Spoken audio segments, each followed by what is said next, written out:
Hello everybody, welcome to my channel. So a few weeks ago, I was approached by a company called Harry Puzzle, and they asked if I wanted to review one of their kits. So I went to their website to check it out. Their website is harrypuzzle.com. Put a link in the description below and one in the card above if you want to check them out. But yeah, I checked it out and thought, wow, these are pretty cool. Now, I've seen some of these model kits, metal model kits on pictures on Facebook and Instagram, and I thought they would always look really cool.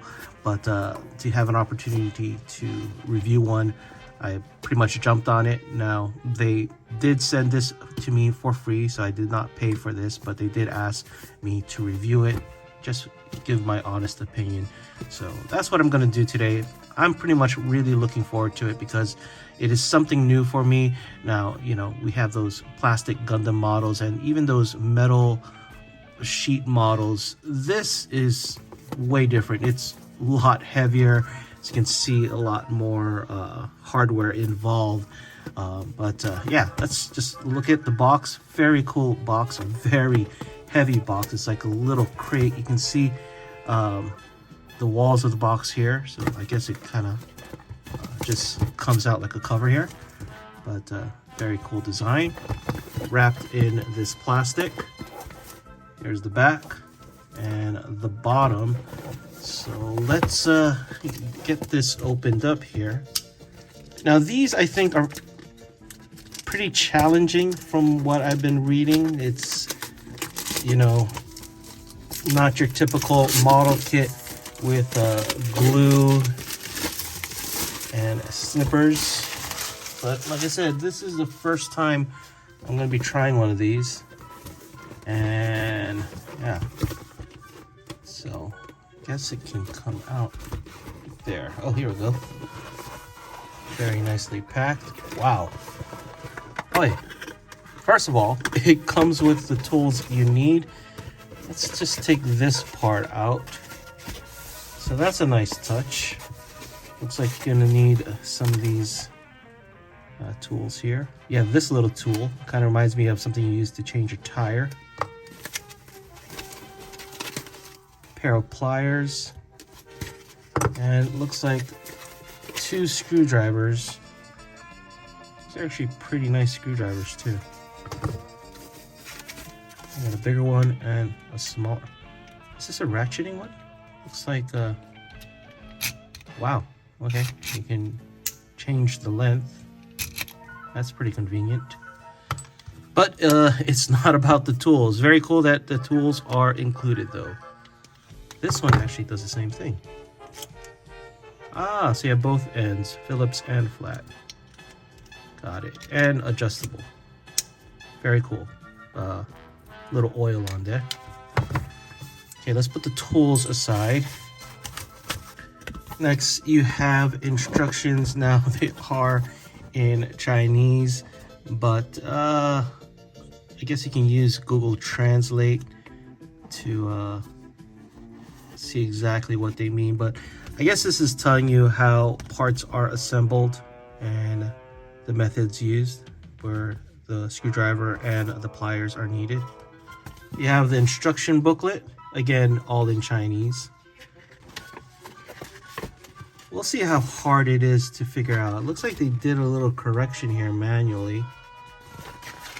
This might take a while for me just because of the instructions not being in English, but I'll give it a shot. I've done some Gundam models where they're in Japanese, but they were pretty clear. So I'll go through these instructions and see how they go. But looking at it, this is not gonna be a quick build. You can see all the intricacies of this model kit here. But look at the finished product. Looks very satisfying. Hey, let's put the instructions on the side. What's in this package? You have a little cloth here, like a microfiber cloth, and I guess some kind of collector card. Are these numbered? Maybe these are limited, or they're not a huge production run. This says number 6845. Let's get the glare out. So 60,845, maybe? I don't know. but it does have a nice little cloth here. Maybe it's meant to clean the model every so often. And last but not least, you get packages of hardware. And it is quite a lot. I'm going to open just one of these. Well, you see here, this seems to be all the bolts and screws and washers. And then the rest are these pieces of hardware. So the kit can be a little bit intimidating at first, and I think it really helps if you lay out all the parts on a large surface like this table. You can see here I have them in alphabetical and numerical order just for the sake of organization, and spread out. And I think having it laid out this way will help greatly with assembling the figure and avoid frustration, because it is a lot of parts, but again, they are nicely labeled, as you can see here. Now I put all the screws and bolts and nuts here, and then all the other parts here. As you can see, they're labeled with an LS, while the others just have a letter and a number. Alright, on to assembly. Now the instructions are divided into 3 parts.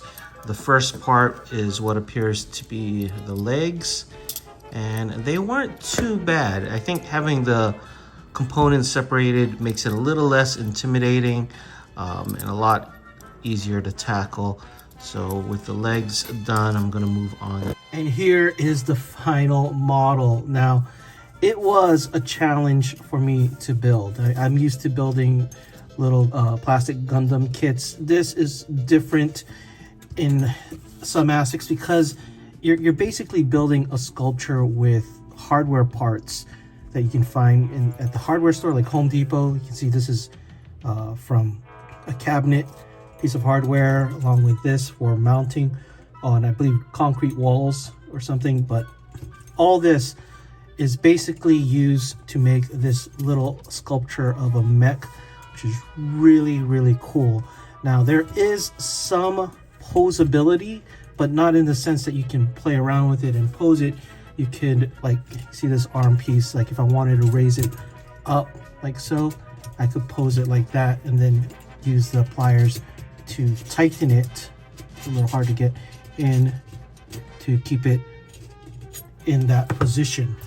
So you do have somewhat of a choice in posing this sculpture. I'm going to call it a sculpture more than a figure, because basically the materials used reminds me of some kind of sculpture.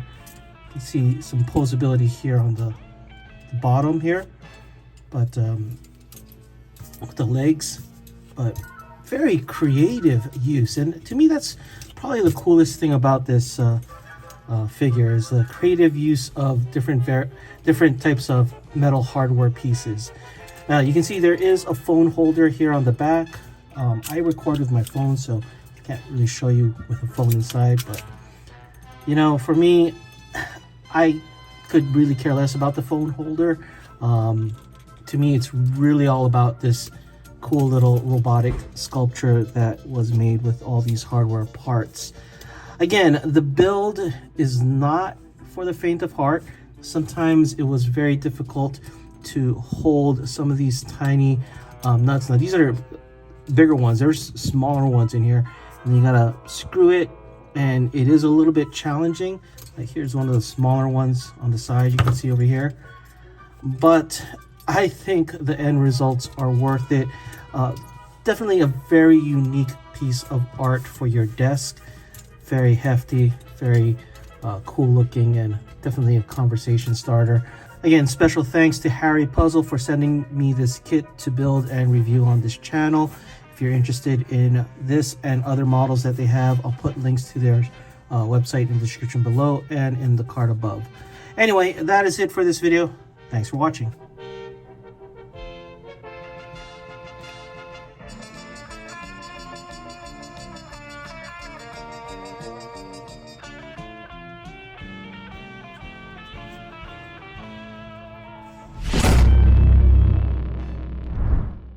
If you enjoyed this video, please give it a like and subscribe. Follow us on social media and check out our Discord. Links in the description below.